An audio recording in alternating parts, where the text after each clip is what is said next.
Hey guys, this is Shay Jose, and today I'll be giving you a breakdown of my new single coming out on Wanderlust Music.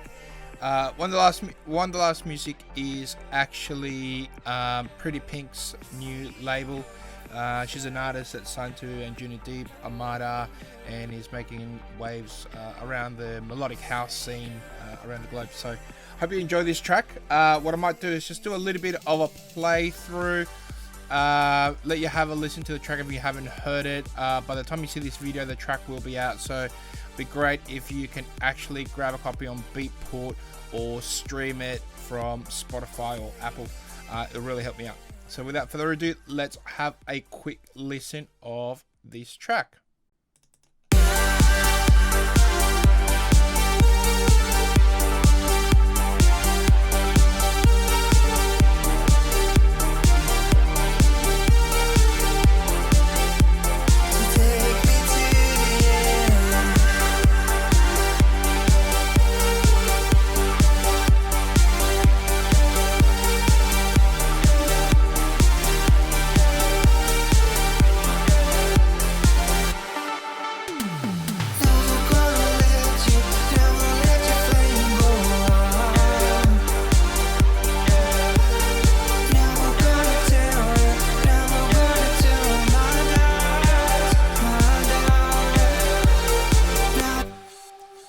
Alright, that's just a little bit of a preview of my track. So this features the vocals of Luke Coulson, who's an amazing UK singer-songwriter.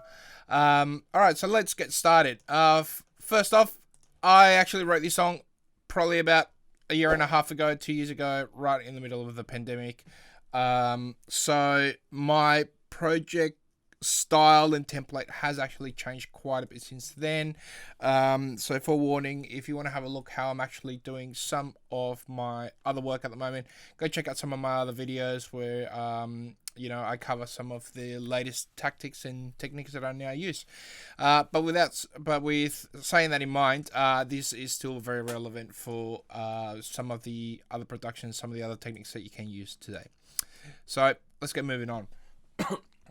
So this track was heavily inspired by people like Eric Prydz and the Style of Grum from Anjuna Beats. I was really trying to go for that kind of sort of progressive house, sort of melodic house style track. And basically the riff from this track, if I just solo it here, but this is the track.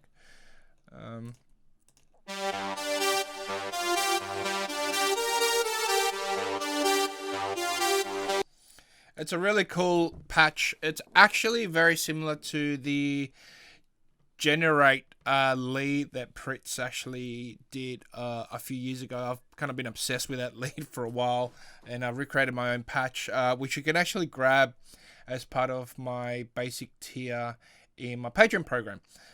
So if you want to get more information, just link will be down below. So in saying that, it is just, let me just unfreeze this so we can have a look how this is put together. I did this lead in actually Massive back in the day when Massive was huge. I love this synth.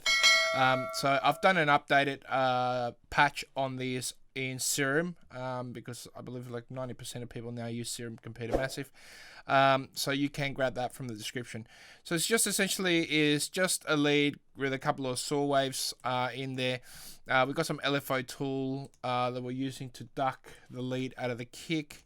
A little bit of EQ in certain places, some auto filter that comes in and out, some OTT for added punch, EQ to taste, and then some sidechain compression. So really, it's not a very complicated synth, but it does sound really, really cool. So that is the lead there. We have a supporting arp down here, which is done with Spire. And I believe this is just a patch that I grabbed from a preset pack, and that kind of plays throughout the entire track. So basically what I try to do, and you probably hear this a lot in my productions, is I try to have kind of call and response style leads where you'll have, say, one ARP or synthesizer playing one melody. Another will come in every 8 to 16 bars and respond, usually in pockets of silence as well. And I usually have another ARP or lead really low in the mix just to fill in some of those spaces. So if we were to grab these kind of three, I think we've got the prog lead, the drop lead, we've got the support lead that we just heard, and we've got a drone as well here.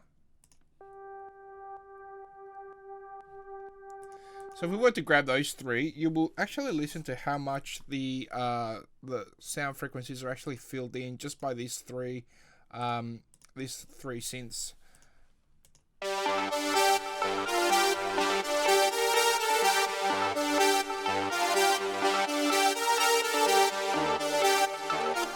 So the one thing I would say is when you are working with a lot of leads or a lot of ARPs and stuff, is pick your battles. You can't have all three being, the star of the show. You will need to have one that sits further front compared to the others. Now you can automate volume in between them. So in certain sections of the track, you can have one kind of pop out more than the other. But the critical thing here is all about sound selection. If you don't have the right sound selection between them, they're just all going to sound shit. So my suggestion is to make sure that your sound selection is on point. That's probably the biggest thing that you can work on, making sure that you have sounds that work well together. Second thing is volume before EQ. Always make sure you use volume automation because 90% of the time you can actually fix a lot of things just by the adjustment of volume. And then EQ will be the last one, because EQ can be used to not only subtract certain frequencies but also add, so you can shape the sound around the other sounds that you're trying to pop in and out of the track. So moving a bit further down, we've got this scream sound that was done in Pigments.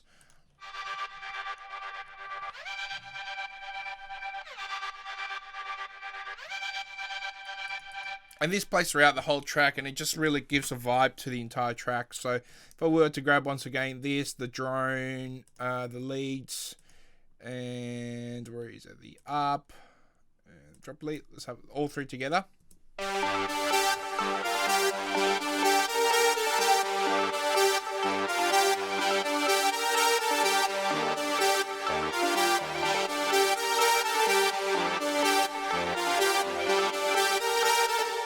So you can hear that this scream lead is actually very quiet in the mix. It's actually really low in the mix. And I'm automating it in and out at certain sections. So you'll actually hear it build up towards that kind of like 8 bar or 16 bar and then kind of drop out and build up again. And it's kind of prevalent towards the break, as you can see here in these sections here. Going further down, we've got some basic effects around the rises and whatnot. Nothing to crash hot, a bit boring actually, to tell the truth. And the vocals from Luke. Now, I'm probably going to do another video where I go over my vocal processing, because I've now been processing vocals for such a long time that I think I'm getting the skill now to be able to actually work with both female and male singers and try and get the most out of the vocal session. So for this one, we had the main lead vocal. We had a couple of doubles, a couple of harmonies in there as well. And now what I usually do is I will actually get all the takes into a separate project. I will cut, edit, arrange, compress each of the takes that I like into different stems. Then sometimes I might actually mix them in a separate project, so to have like one vocal stem with everything on it. Or what I did in this one is I actually broke up the different stem components. So I've got the main, I've got some of the harmonies, some of the call and response, some of the wet harmonies, and actually input them all back into the project. So I'll let you just hear what the main vocal sounds like, and then we'll go through some of the processing on this. I can feel you taking over.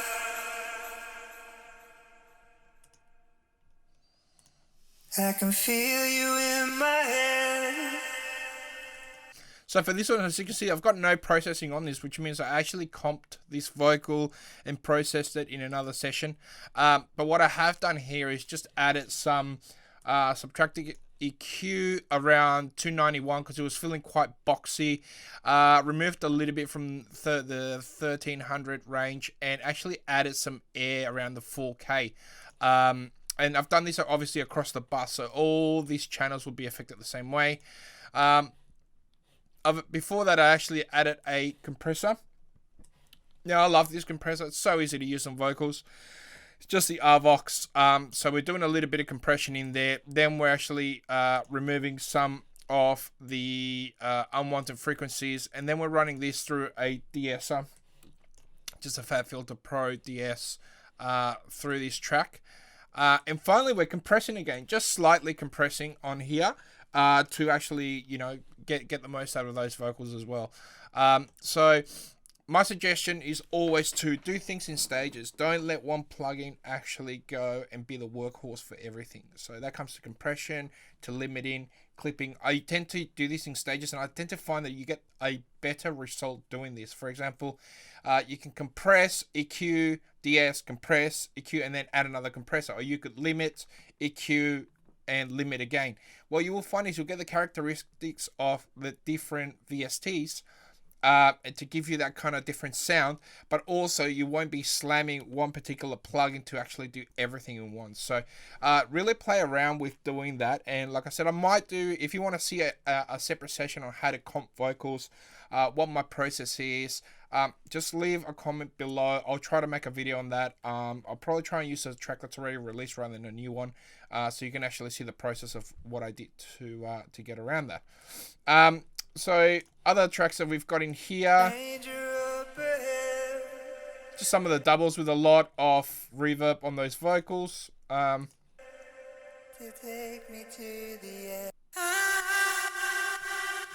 some ad-libs. It's great when you work with a singer who knows what the hell they're doing. Luke is fantastic. He will give you so many parts and so many takes to choose from that it really enriches the vocal performance, as you can see from here. We've also got...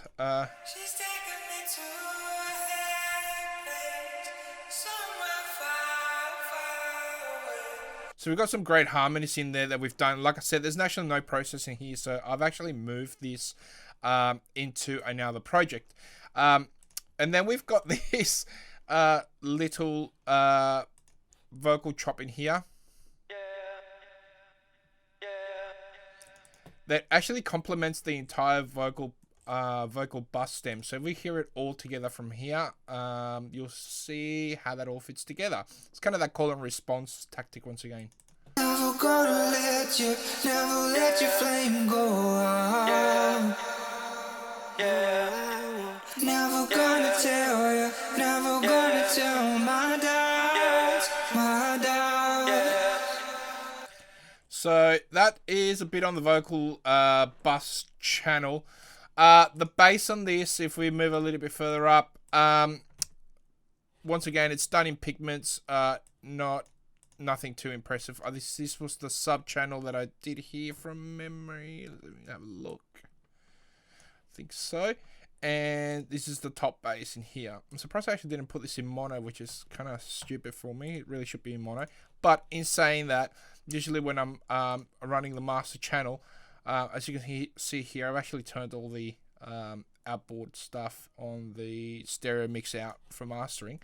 But what I will tend to do is actually roll off the sides anyways. Usually 163 to 200, depending on the song, which makes it will make anything under that kind of range mono anyways. But if you want to do it properly, set this to mono in the actual channel rather than waiting for the master bus, because especially if you are sending your track to be mastered externally and you're not mixing it, it's just a good habit to get into. For this, we just run some LFO, some overdrive, some Saturn for extra saturation, glue compressor, and just a little bit of EQ. Nothing too special. Oh, actually, sorry. Let me go back. I do have a separate sub channel here. So I have two components on the bass, and I've got a separate sub in here. So, and this is mono. So, oof, that looks good. So I actually did it correctly. So we've got the kick is just a PML kick, I think, from memory. It's a really nice kick. Didn't have to do a hell of a lot to it. We're just running it through a Slate Digital Virtual Mix Rack, I believe. Yes, just a standard preset. Some EQ, and I always tend to chuck an auto filter to kind of filter out the kicks every now and then.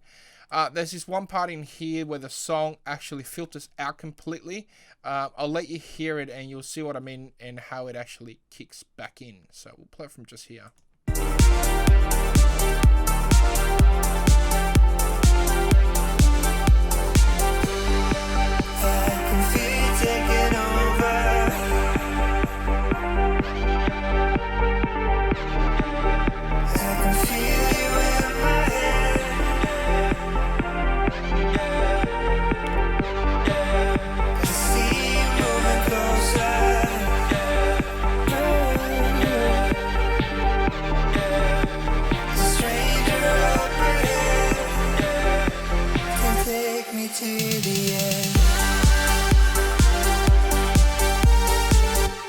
So we just do that by basically chopping off kind of the some of the frequencies, some of the high end frequencies, I think, on the lead. If I have a look here. Yeah, so this is it here. So we're basically taking off some of the lows, some of the highs, and we do this across most of the instruments, so kind of give you that boxy radio style sound. I just think it adds a little bit more flavor into the track, which sounds really, really cool. What else? So anything else that I've done in here? Oh, yes. So usually leave this on. If you don't know this trick, I've covered this before, but basically this is a really cool way to be able to give your song some take away some width just before the drop, and to actually make that drop actually sound a little bit harder. Now this is really it's probably too aggressive, so let me just adjust this. So look, so I'll let you hear it with and without. So this will be without this is the build up just before the second drop.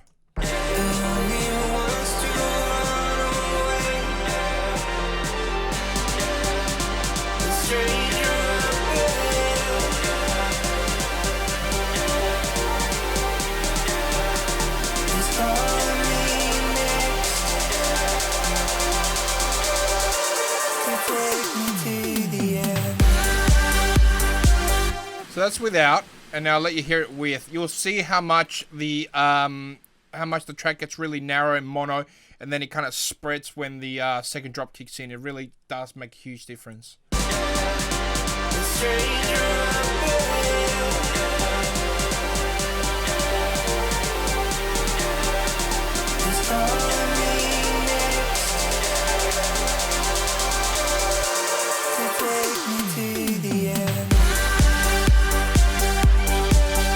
So that's a little trick you can use. I use this free plugin from Voxengo called MSD. It's great. Download it. Definitely use it in your productions. If you feel like you're not getting enough of an impact in your drops, this is a really cool way of being able to do it. The other thing you can do, which I've done here, is you actually automate the break volume down a little bit. As you can see, we go from 0 dB to about -3, and then we even drop it just slightly before the second drop, and that together with the removal of the size signal volume kind of really gives you a strong impact and a strong second drop, because there's nothing worse than having a really full build up, really full break into a very weak drop. So that's a cool way of being able to get around that problem. All right, look, like I said, this is just a very quick run through of this track. If you like it, I would appreciate it if you actually buy it, tweet about it, post it, and save it on Spotify. It really helped me out and helped the track to actually do better within the streams. For more information, if you want to look at these other tutorials similar to this, just comment below. I do have some other tutorials that you can check out from the listing of videos. Don't forget to subscribe and hit that bell notification icon so you don't miss out on any future videos. Until then, I'll catch you around. Take me to the end.